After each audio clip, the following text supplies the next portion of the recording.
என்ன பாண்டு சுத்தமா கேட்டுட்டு இருக்கு? பாண்டு வெளியே வாப்பா, அப்பா வந்திருக்கேன் ஆபீஸ்க்கு. என்ன ஒரே சுத்தமா இருக்கு. ஹலோ गाइस, நம்ம வந்து சேனல்ல வீடியோ போட்டு ரொம்ப நாள் ஆச்சு. ஆனா எனக்கு வந்து முடியல, ஒரே ஃபீவரா இருக்கு. அதனால தான் நம்ம சேனல்ல வீடியோ வர லேட் ஆச்சு. இனிமே டெய்லி ஒரு 2 வீடியோ ஒரு வீடியோவா வரும் गाइस.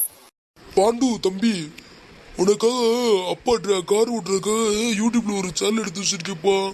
அந்த சேனலை பார்த்து அந்த வீடியோவை பார்த்து கார் ஓட்ட கத்துக்கோப்பா. என்னப்பா சேனல் சொல்லுங்க. நானும் வேற ஒரு யூடியூப் சேனல் பார்த்தேன். அது வேற யாரும் இல்லப்பா, நம்ம தம்பி, என்னோட தம்பி இவர் இருக்கார்ல எம்தர்சனு, அவரு ஒரு சேனல் ஆரம்பிச்சிருக்காரு, கேமிங் பாய்ஸ் பிளாக் ஸ்டார்னு. அதில் வந்து காரு பைக்கு அதோட எல்லா மெயின்டெனன்ஸ் பற்றியும், எப்படி ஓட்டுறது அதுக்குரிய எல்லாத்தையும் விளக்கமாக போட்டிருக்காரு. அவர் சேனலோட லிங்க் வந்து நம்ம கமெண்ட்ல இருக்கு, சேனலோட கமெண்ட் இதில் ஆப்ஷனில் அதை கிளிக் பண்ணி அவர் சேனலை சப்ஸ்கிரைப் லைக் பண்ணிக்கோங்க. எங்களுக்கு கொடுக்குற சப்போர்ட் அதையும் அவருக்கு கொடுத்துருங்க.